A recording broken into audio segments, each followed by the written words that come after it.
Hello viewers, welcome to bit kitchen. இன்றைக்கி நம்ம சேனலில் என்ன டிஷ்ஷுன்னு பார்த்தீங்கன்னா, தோசை மாவில் ஒரு ஈவினிங் ஸ்நாக்ஸ் இல்லைனா மார்னிங் டிஃபனாக கூட நீங்கள் எடுத்துக்கலாம். ஸோ அதுக்கான இன்க்ரீடியன்ட்ஸ்லாம் என்னென்னு பார்க்கலாம். ஃபர்ஸ்ட், ஒரு கப் அளவுக்கு தோசை மாவு, ஒரு பெரிய வெங்காயம் நைஸாக கட் பண்ணிக்கோங்க, 2 மீடியம் சைஸ் தக்காளி நைஸாக கட் பண்ணிக்கோங்க, ஒரு பச்சை மிளகாய் நைஸாக கட் பண்ணிக்கோங்க, கொத்தமல்லி ஒரு கையளவு எடுத்துக்கோங்க, மிளகாய்த்தூள் 1 டேபிள் ஸ்பூன், மஞ்சள் தூள் 1/2 டீஸ்பூன். உப்பு மாவுலே இருக்கிறதுனால இதுக்கு நம்ம உப்பு சேர்க்க வேணாம். ஸோ அவ்வளோதான், இன்க்ரீடியன்ஸ்லாம் ஓவர்.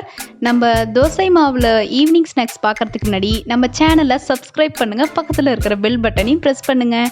வாங்க வீடியோக்குள்ளே போகலாம்.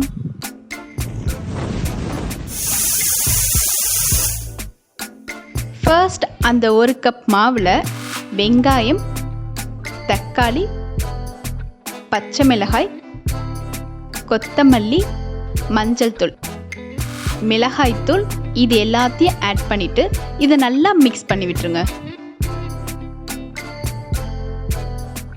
இந்த மாதிரி திக்காகவே நீங்கள் மிக்ஸ் பண்ணிக்கோங்க. இப்போது ஒரு தோசை தவா சூடு பண்ணிவிட்டு அதில் கொஞ்சமாக எண்ணெய் ஆட் பண்ணி அதை ஃபுல்லாக ஸ்ப்ரெட் பண்ணி விட்டுக்கோங்க. இப்போ நம்ம மிக்ஸ் பண்ணி வச்சுருக்கிற மாவை ஊற்றிக்கோங்க. மேலே கொஞ்சம் எண்ணெய் ஆட் பண்ணிவிட்டு இது வெந்ததுக்கப்புறம் பெரட்டி போட்டுக்கோங்க. இப்போ கொஞ்சம் எண்ணெய் ஆட் பண்ணிவிட்டு இதையும் பெரட்டி போட்டுட்டிங்கன்னா நம்மளோட தோசை மாவில் ஈவினிங் ஸ்நாக்ஸ் ரெடி. இதை நீங்கள் சூடாக சாப்பிடும்போது ரொம்பவே டேஸ்ட்டாக இருக்கும். ஸோ இந்த டிஷ்ஷை நீங்களும் ட்ரை பண்ணி பார்த்துட்டு உங்களுக்கு பிடிச்சிருந்துச்சுன்னா லைக் பண்ணுங்கள், ஷேர் பண்ணுங்கள், சப்ஸ்கிரைப் பண்ணுங்கள், பக்கத்தில் இருக்கிற பெல் பட்டனையும் ப்ரெஸ் பண்ணுங்கள். தேங்க்யூ, பாய்.